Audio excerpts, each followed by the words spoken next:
Suatu hari di kuil, saat itu pendeta kuil mulai memprovokasi warga, serta melakukan fitnahnya terhadap Nabi Zakaria, agar umatnya akan menghukum Zakaria dan Maryam karena telah melanggar syariat. Lantas salah seorang murid Nabi Zakaria yang setia kepadanya, melakukan penolakan atas hasutan mereka itu. Ia juga mengungkapkan jika para penghasut itu telah membelot, lantaran jabatan dan uang yang diterima dari kuil. Dan mengatakan, celakalah para pendeta yang telah mencampakkan sikap beragama, demi memperoleh kehidupan duniawi dan fitnah.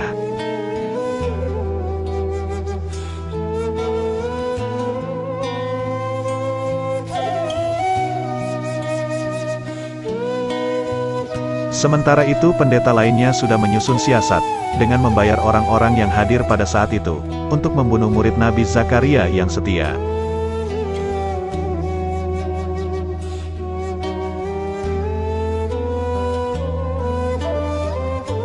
Namun temannya berhasil untuk tidak dibunuh karena telah menuruti perintah pendeta kuil untuk mendustakan Nabi Zakaria.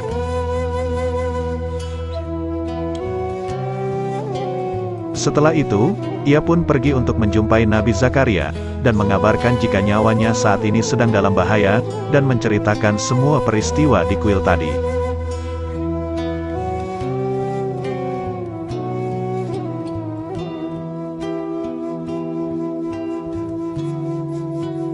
Kembali ke kuil, pendeta Yasakar tampak sangat puas mendengar isu akan kehamilan Maryam.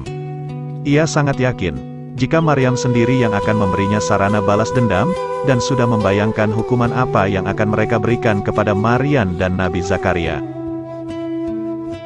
Lalu isu berita kehamilan Maryam pun tersebar dan menjadi bahan pergunjingan seluruh masyarakat. Di sisi lain, Maryam yang terus menangis, mengadu kepada Allah. Ia bertanya kepada Allah, bagaimana ia akan bisa kembali dengan bayi ini ke tengah Bani Israel, dan menjelaskan dari siapa ia mengandungnya. Tak akan ada yang iba kepadanya, dan semua pasti akan menghujatnya.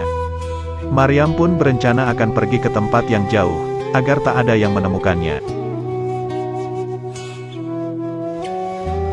Nabi Zakaria pun tampak berdoa kepada Allah, jika menghilangnya Maryam merupakan pertanda peristiwa besar akan terjadi.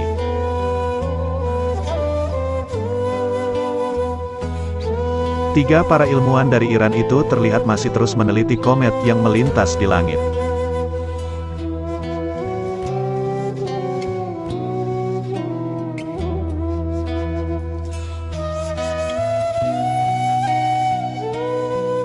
Mereka menjelaskan kepada Panglima Kerajaan, jika Nabi besar dengan kepribadian seagung ini, pasti berasal dari keluarga terhormat, dalam arti keturunan para nabi, bukanlah dari keturunan para raja.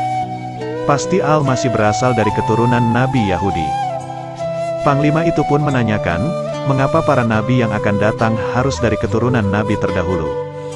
Mereka mengatakan, sebab nabi adalah perantara karunia Tuhan kepada semesta. Yakni, mereka berada dalam garis vertikal menuju makhluk pertama. Makhluk itu adalah pusat semesta. Dialah Nabi akhir zaman.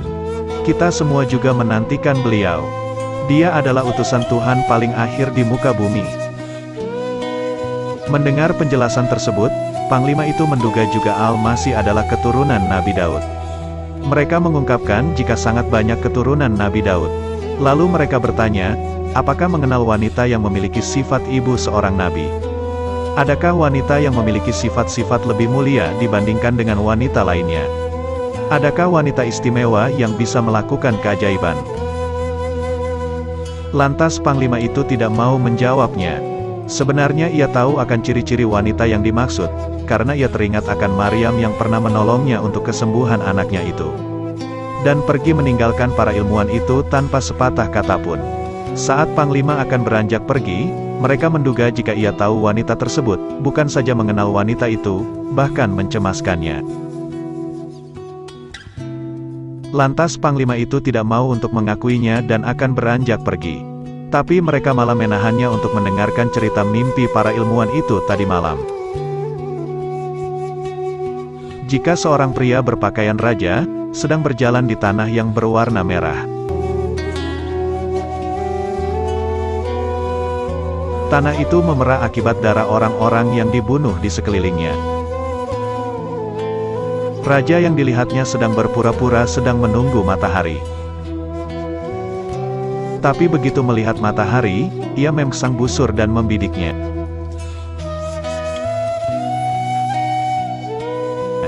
Setelah mendengar itu semua, akhirnya Panglima tersebut mengakui jika ia adalah utusan raja itu, seperti yang mereka katakan.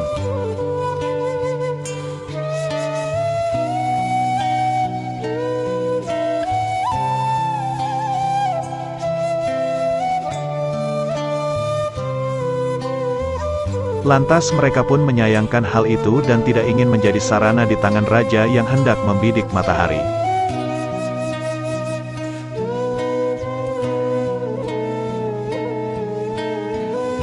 Dan akan menghentikan pencarian akan keberadaan Al-Masih itu, dan akan berencana pulang ke Iran. Mereka juga mengungkapkan kekecewaannya dan sangat ingin bertemu dengan Al-Masih.